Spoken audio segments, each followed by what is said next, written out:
သူမ၏အားကိုးတကြီးကြည်သောမျက်ဝန်းတွေကိုကျွန်တော်မငင်းနိုင်တော့ပြီးဟုတ်ပြီလေကိုကလည်းဒီလောက်အကျဉ်းနာတရားကောင်းပါတဲ့မဟုတ်ပါဘူးဟောဟိုမှကားတစ်စီးတော့တွေ့ပြီးငှားကြည့်တာပေါ့ဟုဆိုကာကားသမားကိုတားကာကျွန်တော်ဈေးမေးပြီးငှားလိုက်သည်ကဲကလေးမကားပေါ်တက်ဟုဆိုကာကားတကားလေးဖွင့်ပေးလိုက်သည်သူမ၏ကိုတင်းနံလေးကတင်းကနေနှာခေါင်းထဲသို့တိုးဝင်လာသည်ကျွန်တော်ရင်ထဲမှာဝုန်းတိုင်းကျဲနေတော့သည်ကားလေးကသူမပြောတဲ့လမ်းအတိုင်းသူမအိမ်ကိုဖြည်းညင်းစွာမောင်းထွက်လာလေသည်ည၏တိတ်ဆိတ်ခြင်းနှင့်ဘေးနားကသူမရဲ့အလှကြောင့်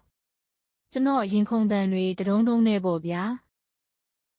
အိမ်ရှိကကောင်းဟွန်းတီးတန်ကြောင့်အိမ်ထဲကအသက်လက်ပိုင်းခန္ဓာကိုယ်ရောင်းတောင်းတဲ့အမျိုးသားတစ်ယောက်ခြံတကားလာဖွင့်ပေးသည်ထိုစဉ်သူမထံမှအကိုအိမ်ထဲဝင်ပါအောင်လားရှင်ကားရောက်မိန်ကြားမှသူမရဲ့အပြုံးရဲ့လေးနဲ့ချိုတာတဲ့အတန်လေးကိုကျွန်တော်ပဲညင်းနိုင်ပါမလဲဗျာကားဆရာမလူလေးဦးလေးတော့မဆောင်နိုင်တော့ဘူးနော်ကားခပို့ပေးမယ်လေဗျာဟုကျွန်တော်လှုပ်ခနဲပြောလိုက်မိလေသည်ကားဆရာကလည်းမရဘူးလူလေးရဲ့ဦးလေးပြန်လာတော့မှာကွအေးပါဗျာဦးလေးသဘောဟုဆိုကာကားခရှင်းပြီးကားပေါ်မှကျွန်တော်တို့နှစ်ယောက်ဆင်းလိုက်ကြသည်